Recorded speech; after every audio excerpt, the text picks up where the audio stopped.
नमस्कार, आप देख रहे हैं न्यूज रूम लाइव। आपके साथ मैं हूं शिप्रा झा और बुलेटिन में सबसे पहले बात करेंगे पेरिस ओलंपिक में भारत का मान बढ़ाकर मेडल जीतकर मनु भाकर वापस स्वदेश लौट आई हैं और जैसे ही वो एयरपोर्ट पर पहुंची उनका जोरदार स्वागत किया गया। तस्वीरें आपके टीवी स्क्रीन पर आपको दिखा रहे हैं। मनु का दिल्ली एयरपोर्ट पर जोरदार स्वागत हुआ। एयरपोर्ट से बाहर आते ही मनु भाकर के माता पिता ने उन्हें गले लगाकर उनका माथा चूम लिया। मनु के साथ उनके कोच जसपाल राणा भी मौजूद थे, उनका भी स्वागत किया गया। मनु भाकर ओलंपिक्स में मेडल जीतने वाली पहली महिला शूटर बनी हैं। मनु भाकर ने 10 मीटर एयर पिस्टल के महिला और मिक्स्ड टीम इवेंट में 2 ब्रॉन्ज मेडल जीते हैं। मनु भाकर एक ही ओलंपिक में 2 मेडल जीतने वाली पहली की बात है कि एक भारत की 22 साल की मतलब छोटी बच्ची है जिसने देश के लिए इतिहास रच दिया। तो I think it's honour and I am the most I think proudest person that कि ओलंपिक वाला सपना जो मेरा रह गया था इसके माध्यम से पूरा हुआ। जसपाल इंटरनेट में आपको चक दिया कि शाहरुख खान से कंपेयर करा जा रहा है। It's honour for me. अगर उस जगह पे मुझे रख के देखा जा रहा है तो thank you very much and I am really proud of it. तो कुछ कहना चाहिए, आपको काफ़ी टाइम से आपकी शूटिंग से भी जुड़े हुए नहीं है, क्या कुछ कहना चाहिए? नहीं, मैं शूटिंग से हमेशा जुड़ा रहा हूँ और हर दिन की शाम होती है, हर शाम की रात होती है, हर रात का सवेरा भी होता है, फिर दिन भी चढ़ता है। तो पूरा बिलीव था आपको कि मेडल निकाल के देखिए, नहीं चुका कुछ नहीं है, जो मिला बहुत मिला and we should be proud of it. और अगर जो चुकने की बात कर रहे हैं तो भाई साहब ये जो 2 मेडल आए हैं ये भी बिल्कुल उसी मार्जिन से आए जिस मार्जिन से वो निकला है। It's all about that fraction of second जो लास्ट मोमेंट होता है, but we should be proud of her and आगे आने वाले ओलंपिक्स में she will be more stronger and जो एक्सपीरियंस यहाँ से लेके जाएगी वो आगे चल के मे बी गोल्ड में कन्वर्ट हो सकता है। Thank you very much. तो ये तस्वीर हम आपको दिखा रहे हैं। मनु भाकर डबल मेडलिस्ट, उनका जोरदार स्वागत किया गया। पेरिस ओलंपिक में मेडल जीतकर वापस जब वो स्वदेश लौटी, दिल्ली एयरपोर्ट पर लोग उनके स्वागत के लिए वहां मौजूद थे। और आपको बता दें कि जैसे ही मनु भाकर वहां पहुंची तो सबसे पहले उनके माता पिता ने उन्हें गले लगाया। देश का मान बढ़ाने वाली मनु भाकर का जोरदार स्वागत लोगों की तरफ से किया गया है। 2 तस्वीरें आपके टीवी स्क्रीन पर आपको दिखा रहे हैं और दूसरी तस्वीर आप देख रहे हैं जिसमें आप देखिए उनके मनु भाकर के माता पिता वहां मौजूद हैं जिन्होंने मिठाई खिलाकर मनु भाकर का स्वागत किया है और सेलिब्रेशन का माहौल है। और घर का देसी खाना जो है वो मनु भाकर खा रहे हैं, उनके माता पिता उन्हें खिला रहे हैं क्योंकि बाहर स्वदेश वापस लौटी हैं वो बहुत दिनों के बाद और ऐसे में माता पिता के बीच हैं, अपने परिजनों के बीच हैं, तो उनका स्वागत तो किया ही गया, साथ ही साथ देसी खाना भी मनु भाकर को उनके माँ और पिता जो हैं वो खिला रहे हैं। 2 तस्वीरें आपकी टीवी स्क्रीन पर आपको दिखा रहे हैं। पहली तस्वीर जब मनु भाकर दिल्ली एयरपोर्ट पर पहुंची थी तब उनका जोरदार स्वागत किया गया और दूसरी तस्वीर आप देख पा रहे होंगे जिसमें मनु भाकर अपने घर में मौजूद हैं जहाँ उन्हें देसी खाना उनके माता पिता ने खिलाया है।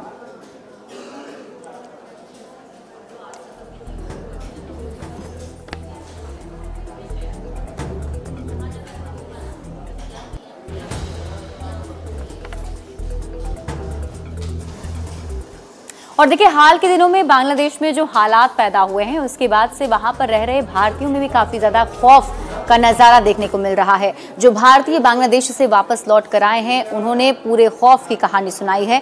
क्या कुछ कहा है आपको दिखाते हैं।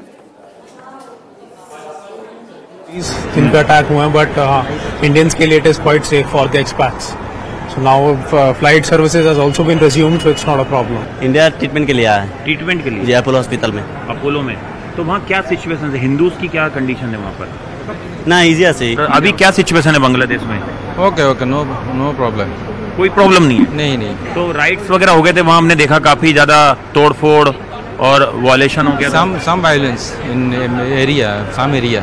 वहाँ पर मेरा सरकार तो देश पे नहीं है। एखन मेरे देश पे स्टूडेंट में कुछ बोला था, हमारा देश एखन या सेना बाहिनी के प्रदेश में। स्टूडेंट की क्या कंडीशन? स्टूडेंट एखन ठीक है से स्टूडेंट एखन पैनिक है? पैनिक है वहाँ? The ground realities army has taken over the situation and Currently situation is good.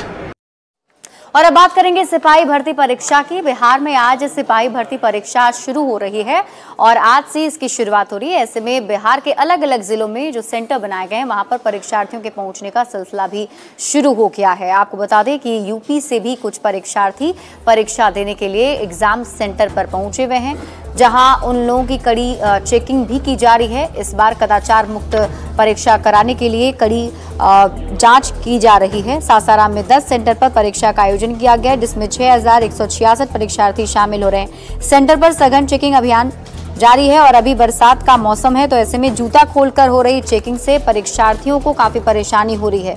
बाल विकास विद्यालय परीक्षा केंद्र पर पहुंचे अभ्यर्थियों ने बिहार में निकली वैकेंसी और परीक्षा की बेहतर व्यवस्था की तारीफ की, लेकिन बारिश की वजह से हो रही परेशानी पर नाराजगी भी जताई।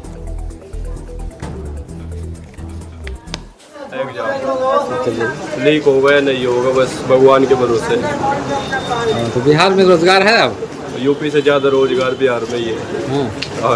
बेरोजगारी इतना है, मानना पड़ेगा ना कि देखिए टीचर का हुआ था, इतने मतलब यूपी से अच्छे खासे टीचर हुए यहाँ के, यूपी में वैकेंसी नहीं आ रही है तो यहाँ पर आना पड़ेगा ना सबको। वैसे तो बिहार सरकार बहुत अच्छी थी, वैकेंसी किसी निकाली पड़ी, लेकिन ये थोड़ा पेपर लीक हो जा रहा है, यही थोड़ा दिक्कत है। बकिया कोई।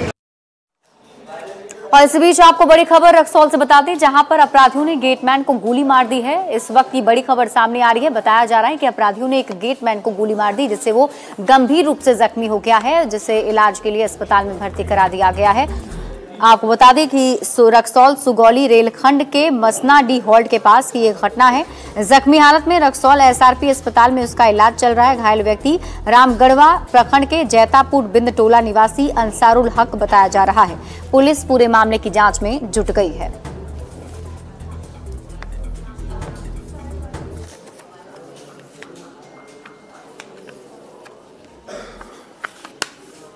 और अगली खबर आपको समस्तीपुर से बता दें। समस्तीपुर में समोसा के साथ प्याज नहीं मिलने पर लोगों ने जमकर तोड़फोड़ किया है। बताया जा रहा है कि इस मारपीट के दरमियान एक युवक घायल हो गया है। जानकारी के मुताबिक ये पूरा मामला जो है वो समस्तीपुर का बताया जा रहा है, जहां लिट्टी और समोसा के साथ प्याज नहीं मिलने से नाराज लोगों ने मारपीट की। इसमें एक युवक गंभीर रूप से घायल हो गया है, जिसे इलाज के बाद हायर सेंटर रेफर किया गया। बताया जा रहा है कि शहर के 12 पत्थर चौक पर 2 युवक नाश्ता करने गए थे और समोसा लिट्टी का ऑर्डर दिया था। इसके बाद दुकानदार से प्याज की डिमांड की गई, लेकिन जब दुकानदार ने प्याज देने से इनकार किया तो गाली गलौज के साथ मारपीट की गई। दुकान में रखे सामान को तोड़ दिया गया। टूटे शीशे की चपेट में आने से हंगामा कर रहा युवक गंभीर रूप से घायल हो गया है। नगर थाने को मामले की जानकारी दी गई, जिसके बाद पुलिस की टीम जांच कर रही है। लिट्टी समोसा खाएं, प्याज का फान कियो, रंगदारी किया, प्याज नहीं देंगे खाना है तो खाओ ना, नहीं तो निकलो यहाँ। उसी पे हम बोले कि आप खिलाते हैं तो प्याज दीजिए। उसी पे हाथ उठा दिया तो ये भी जो है मतलब पोला पोछिला मारे हैं। उसी में जो है वो लोग पूरा 5 सात उठा लिया तो पूरा जो है सो हम यहाँ पे भागे हैं। उसके बाद जो है सो पकड़ा गया में उसको पूरा मारा है वो लोग।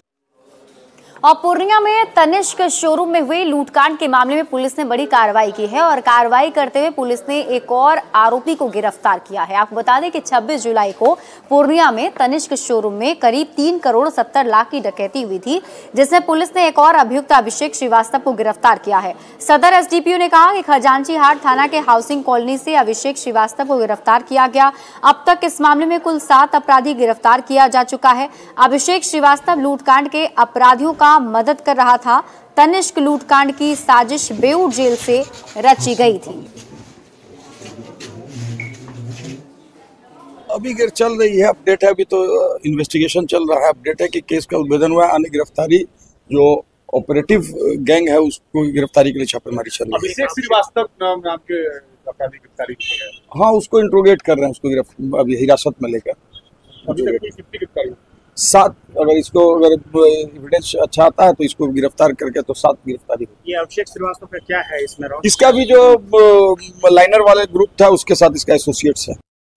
और खबर आपको नवादा से बता दें, जहां पीएनबी बैंक में फर्जीवाड़े का खुलासा हुआ है। बताया जा रहा है कि यहां पर करीब कई सारे लोगों से करोड़ों रुपए का गबन का आरोप इस बैंक पर लग रहा है।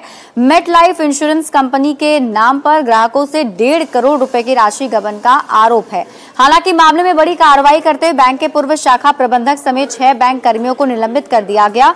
इस कार्रवाई से बैंक में हड़कंप मचा हुआ है। मामले का खुलासा तब हुआ जब मंगलवार को पटना से पंजाब नेशनल बैंक की 3 सदस्यीय टीम मामले की जांच करने के लिए बैंक की शाखा पहुंची थी।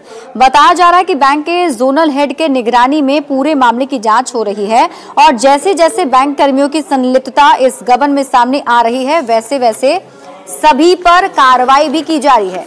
बैंक सूत्रों से मिली जानकारी के अनुसार MetLife insurance company Punjab National Bank से टैगिंग है और यहीं से अकाउंट होल्डर को मेट लाइफ की जानकारी देकर उसका इंश्योरेंस कराया जाता था।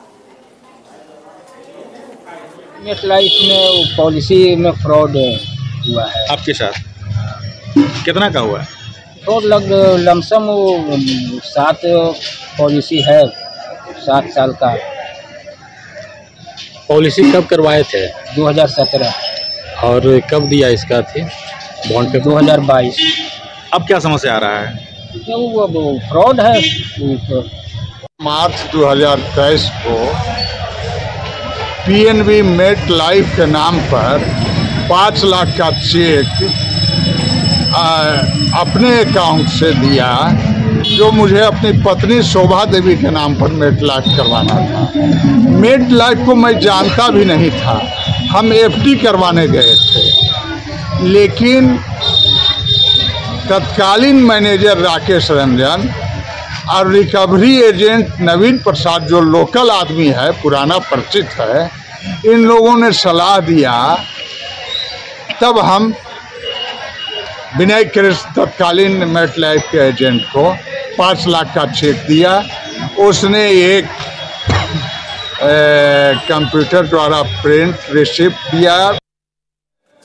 और अगली खबर आपको बेगूसराय से बता दें, बेगूसराय में एक निजी स्कूल में दबंगों ने करीब 250 छात्रों को कैद कर दिया है। आलम ये हो गया है कि जो बच्चे हैं ना स्कूल से बाहर जा पा रहे हैं और ना ही परिजन बच्चों से मुलाकात कर पा रहे हैं। क्या है पूरा मामला, आप इस रिपोर्ट में देखिए। छात्र बने बंधक, प्रशासन मुख्य दर्शक। स्कूल में कैदी बने 250 बच्चे। 7 दिन से बच्चे भगवान भरोसे। स्कूल के अंदर जो बच्चे आपको दिख रहे हैं वो कैद हैं, शिकार हैं दबंगों की दबंगई के। तभी तो 7 दिन के बाद भी बच्चों को स्कूल से बाहर नहीं आने दिया जा रहा। जी हां, बेगूसराय के शाहपुर कमाल थाना क्षेत्र के समस्तीपुर गांव का ये एक निजी स्कूल है, जिसमें तकरीबन 250 बच्चे स्कूल में ही कैदी बना दिए गए हैं। आलम ये है कि न तो वो अपने घर जा पा रहे हैं और न ही उनके परिजनों से ही उन्हें मिलने दिया जा रहा है। आपको बच्चों के कैद में होने की वजह बताएं, उससे पहले जरा सुनिए इन बच्चों को, जिनका दर्द आपको सब कुछ बयां कर देगा। हमारा पढ़ाई बाधित हुआ था और इन दिनों 7 दिनों से भी पढ़ाई बंद है हम लोगों का, और आगे 7 दिन और एक्स्ट्रा छुट्टी मिला हम लोग को। क्या जिला प्रशासन से क्या मांग करते हो? हम उनसे ही मांग करते हैं कि आके हमारे प्रॉब्लम को सॉल्व किया, जल्द से जल्द हमारी पढ़ाई शुरू करवाई जाए। 3-4 लोग मतलब 5-6 लोग आते हैं यहाँ पे, गाली गलौज करते हैं। हम लोग को पानी पीने, वॉशरूम जाने में भी डर लगता है और दिक्कत होती है। बहुत दिनों से हम लोग का पढ़ाई भी रुका हुआ है। और गड्ढा किस तरह से रास्ते पर? जेसीबी से गड्ढा कर दिया है। आने जाने में भी बहुत लोग को दिक्कत होता है। हम लोग का पढ़ाई भी रुका हुआ है। हमको जानकारी मिला प्रिंसिपल साहब के द्वारा, जो मेरे विद्यालय पर आकर के कुछ असामाजिक तत्व मेरे कैमरा को बंद कर दिया गया है और बाहर से गाली गलौज कर जेसीबी लेकर के रास्ता को काट रहा है। मैंने स्थानीय थाना को सूचना दिया। स्थानीय थाना के द्वारा 112 को भी दिया गया जानकारी। 112 यहाँ आया। जब तक 112 यहाँ से आया और गया, तब तक पूरा रोड कट चुका था। तो सुना आपने, दबंगों के आगे कैसे लाचार हैं ये प्रशासन। जी हाँ, कल तक जहाँ बच्चे पढ़ाई कर अपना भविष्य बनाने की ललक पाले हुए थे, आज वो दबंगों के आगे बेबस हैं। स्कूल जाने वाले रास्ते तक को दबंगों ने कई जगहों पर काट दिया है। ताकि न तो कोई बाहर आ सके और न ही कोई बाहर से अंदर जा सके। हद तो ये कि स्कूल प्रबंधन से लेकर स्थानीय प्रशासन भी इन दबंगों के आगे जैसे मौन हो। और ये हाल 1-2 दिनों से नहीं बल्कि पिछले 1 सप्ताह से है। कोई इन बच्चों की गुहार सुनने वाला नहीं। स्कूल के प्रिंसिपल साहब का कहना है कि पुलिस से शिकायत की थी, लेकिन इसके बावजूद अब तक कोई कार्रवाई नहीं हुई। डीएसपी बलिया ने जो कुछ कहा है वो आपको जरूर सुनना चाहिए। गर्ल हॉस्टल इधर जाके गलत टिप्पणी बच्ची पे किया जाता है। हम लोग का कैमरा बंद कर दिया जाता है, गेट में ताला बाहर से मार दिया जाता है। उसके बाद हम लोग के साथ भी गाली गलौज और रंगदारी के लिए कहा जाता है, रंगदारी टैक्स दो नहीं तो यहाँ से भागो। मामले की जानकारी हुई है तो इस संबंध में वहाँ के जो SHO है उनको जांच का आदेश दिया गया है और जांच के बाद जो भी पाया जाएगा और दोषी पे कार्रवाई। स्कूल के गेट पर लगा बुलडोजर मुंह चढ़ा रहा है कानून को, मुंह चढ़ा रहा है व्यवस्था को, जिनके सामने ये बच्चे मौन आंखों से सवाल पूछ रहे हैं कि आखिर ये यहाँ कैद क्यों हैं? इनका इसमें कसूर क्या है? और जिनके भरोसे हम सब हैं वो इतने लाचार क्यों हैं? इन बच्चों की आवाज हम बनकर ये सवाल पूछते हैं। दबंगों ने बच्चों को क्यों बनाया कैदी? शिकायत के बावजूद क्यों नहीं हो रही कार्रवाई? बच्चों को कैदी बनाने वालों पर कब होगी कार्रवाई? इसमें इन बच्चों का क्या है कसूर? न्यूज़ 18 के लिए बेगूसराय से संतोष की रिपोर्ट। और इस बीच आपको बड़ी खबर दिल्ली से बता दें, दिल्ली कोचिंग हादसे से जुड़ी बड़ी खबर सामने आ रही है। अब सीबीआई को जांच का जिम्मा सौंप दिया गया है और सीबीआई ने जांच शुरू भी कर दी है। दिल्ली कोचिंग हादसे मामले में बड़ा अपडेट, अब सीबीआई को जांच का जिम्मा मिला है। सीबीआई ने हादसे की जांच शुरू कर दी है। आपको बता दें कि कोचिंग हादसे में 3 छात्रों की मौत हो गई थी, जिसके बाद से ही प्रशासन की टीम अब एक्टिव है और अब सीबीआई की टीम इस पूरे मामले की जांच करेगी।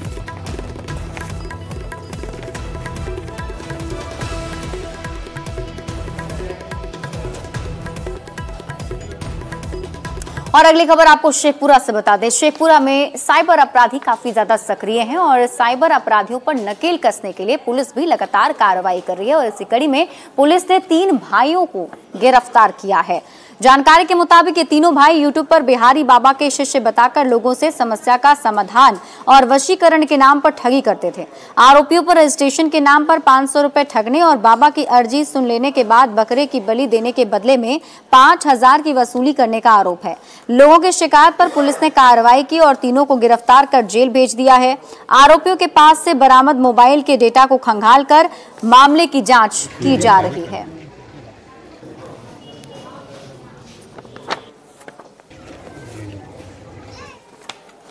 और देखिए, छपरा में जो पुल है वो हादसे को बताया जा रहा है कि यहाँ पर कभी भी कोई बड़ा हादसा हो सकता है। दरअसल छपरा से गुजरने वाले इस रास्ते से जो लोग हैं हर रोज काफी परेशान होते हैं। NH 227 ए राम जानकी पथ पर बना रेल ओवरब्रिज जगह जगह से टूटकर क्षतिग्रस्त हो गया है, जिसकी वजह से कभी भी बड़ा हादसा हो सकता है। मानसून की बारिश की वजह से टूटे ओवरब्रिज में लगा लोहे का सरिया भी अब दिखने लगा है। मशरक महाराजगंज रेलखंड पर करोड़ों की लागत से रेल ओवरब्रिज का निर्माण किया गया था। हालांकि ओवरब्रिज की हालत देखकर स्थानीय लोगों ने बालू लदे ओवरलोड ट्रक के आने जाने पर रोक लगाने की मांग की है। जाने के क्रम में एक चैनपुर गांव पड़ता है, वहाँ रेलवे ओवरब्रिज बना है और उसकी स्थिति खराब हो गई है और लोहे का सरिया दिख रहा है और जो ठेकेदार हैं इस पर ध्यान दें और उसको मरम्मत का काम करवाएं, ताकि अभी बारिश होने वाली है, काफ़ी बारिश होगी, इससे दुर्घटना की संभावना है। और देखिए, गुमला में लगातार 5 दिनों से रुक रुक कर बारिश हो रही है, जिसकी वजह से कई इलाकों में जल जमाव की स्थिति पैदा हो गई है और लोगों को जल जमाव की वजह से परेशानियों का सामना करना पड़ रहा है। जो तस्वीर आपके टीवी स्क्रीन पर हम आपको दिखा रहे हैं, ये बताया जा रहा है कि गुमला में जो लोग हैं वो जल कैदी बन गए हैं, जिससे लोगों को काफी परेशानी का सामना करना पड़ रहा है। इस खबर पर और अधिक जानकारी दे रहे हैं न्यूज़ 18 संवाददाता रुपेश कुमार भगत। गुमला में लगातार 5 दिनों से बारिश हो रही है। आपको बता दें, इस मूसलाधार बारिश में गुमला के कई ऐसे इलाके हैं जो जलमग्न हो गए हैं। घर की जो स्थिति है वो तालाब में तब्दील हो गई है। घर है, इस वक्त मौजूद है हम गुमला के हुसैन नगर में। आप तस्वीरों के माध्यम से देख सकते हैं यहाँ की जो स्थिति है बद से बदतर हो गई है। यहाँ पे रहने वाले जो लोग हैं उनको काफ़ी कठिनाइयों का सामना करना पड़ रहा है। हम लोग को स्कूल का बच्चा लोग घर नहीं जा पा रहा था। गाड़ी कल पलट गया था एक ऑटो, जिसे घर में पानी घुसने के कारण पूरा रात भर हम लोग घर से बाल्टी से पानी निकाल के फेंके हैं। इसके कारण नगर पालिका से हम लोग बोल बोल के थक गए हैं कि रोड नाली इधर दीजिए, मगर वो कुछ नहीं कर रहा है। एक नाली भी बना है, क्योंकि यहाँ पे नाली और रोड जो है उसको हम लोग को सुरक्षित चाहिए भाई। काहे कि बच्चा लोग के लेके हम लोग को बहुत परेशानी हो रहा है और गाड़ी घोड़ा घुसाने में भी हम लोग को बहुत तकलीफ और परेशानी का सामना उठाना पड़ रहा है। इसलिए हम लोग को यहाँ पूरा क्लियर रोड चाहिए और जो नाली है वो नाली भी हम लोग को क्लियर चाहिए। अगर सबके घर में पानी घुस जा रहा है और हम लोग बहुत परेशानी में हैं। हम लोग को रोड चाहिए, नाली चाहिए और गाड़ी भी अंदर नहीं जा रहा, बाहर रह रहा। बच्चे लोग सब निकल नहीं पा रहे हैं, स्कूल नहीं जा पा रहे। आज कोई बच्चा स्कूल नहीं गया। तो आप देख सकते हैं जो हुसैन नगर की स्थिति बद से बदतर हो गई है। हालांकि जो नगर परिषद है लगातार दावे कर रहा है कि गुमला को जो नगर परिषद का इलाका है उसको स्वच्छ रखा जा रहा है, साफ सफाई की मुकम्मल व्यवस्था की गई है। लेकिन जब हम मौके पर आते हैं तो नगर परिषद के जो दावे हैं उस पर पोल खोलती हम आपको यह रिपोर्ट दिखा रहे हैं। रुपेश कुमार भगत, न्यूज़ 18 गुमला। और देखिए, शराबबंदी वाले बिहार में अब शराब कारोबार में महिला भी सक्रिय नजर आ रही है। हम आपको खबर मुजफ्फरपुर से बता रहे हैं। मुजफ्फरपुर के अहियापुर में जब छापेमारी की गई तो पता चला कि एक घर से जो है शराब बरामद की गई है। इस छापेमारी में महिला के बेड के नीचे से शराब के कई कार्टन बरामद किए गए हैं।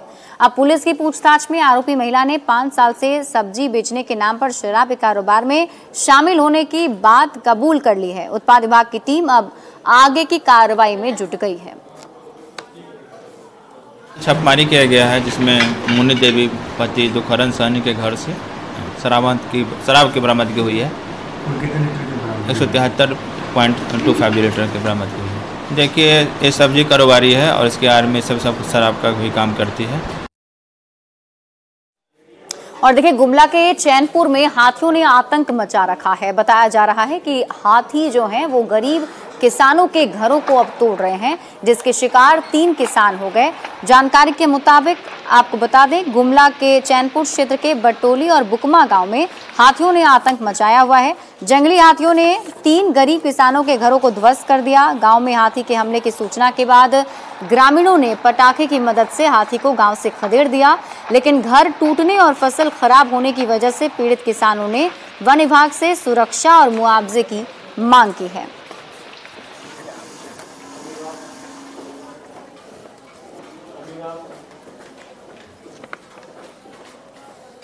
और अगली खबर आपको गढ़वा से बता दें, जहां NH 343 की हालत काफी जर्जर हो चुकी है और ऐसे में यहां से गुजरने वाले लोगों को काफी परेशानी का सामना करना पड़ता है। अगर आप इन तस्वीरों को देखेंगे तो आप खुद भी ये नहीं समझ पाएंगे कि ये सड़क है या फिर गड्ढे में बना हुआ गड्ढा है। तस्वीरें देखकर ये कहना भी मुश्किल है कि सड़क में गड्ढे हैं या गड्ढे में सड़क है। 4 राज्यों को जोड़ने वाली ये सड़क लोगों के लिए परेशानी का सबब बनी हुई है। आए दिन इस सड़क पर दुर्घटना होना आम बात हो गई है, लेकिन प्रशासन और सांसद को जनता की कोई सुध नहीं है। क्या चाहते हैं? हम यही चाहते हैं गड्ढा भरवा दिया जाए ताकि बरसात में लोगों का दुर्घटना कम हो, लोग सुरक्षित रहें। प्रतिनिधि और हमारे माननीय विधायक श्री मिथिलेश कुमार ठाकुर जी के द्वारा अभी तक कई बार NHI को इसके बारे में लिखा है और माननीय मंत्री जी की ही देन है कि यहाँ पे जो नाली है, नाली का निर्माण इस जगह हो पाया है। जब काम माननीय जी करा लेते हैं तब सांसद सामने आते हैं कि हमने कराया। अभी सांसद लुके हुए हैं, छुपे हुए हैं। सांसद को अभी सामने नज़र आना चाहिए, अपना बयान देना चाहिए। माननीय मंत्री के द्वारा अभी तक इस सड़क की मरम्मत 8 से 10 बार कराई जा चुकी है। और आपको बता दें कि बांग्लादेश में हो रहे हिंसा को लेकर अब बीजेपी के प्रवक्ता ने विरोधियों पर निशाना साधा है। नीरज ने कहा है कि जिस तरीके से बांग्लादेश में हिंसा हो रही है उस पर अब ध्यान देने की जरूरत है। मोदी जी CAA कानून लेकर इस देश में आए थे तो बहुत लोगों ने बहुत तरह का भ्रम और अफवाह फैलाया था। यहाँ तक लोगों ने कहा था कि मुस्लिम देशों में अल्पसंख्यक हिंदुओं पर धार्मिक अत्याचार नहीं होता। आज देखिए क्या हसर है। और आज ये कानून वहां के हिंदुओं की रक्षा करने में मदद करेगा, पर भारत सरकार की पहली प्राथमिकता है कि जो वहां भारतीय नागरिक हैं उनको सुरक्षित वहां से निकाला जाए। और फिलहाल इस बुलेटिन में अभी के लिए बस इतना ही। आप देखते रहिए न्यूज़ 18 बिहार झारखंड।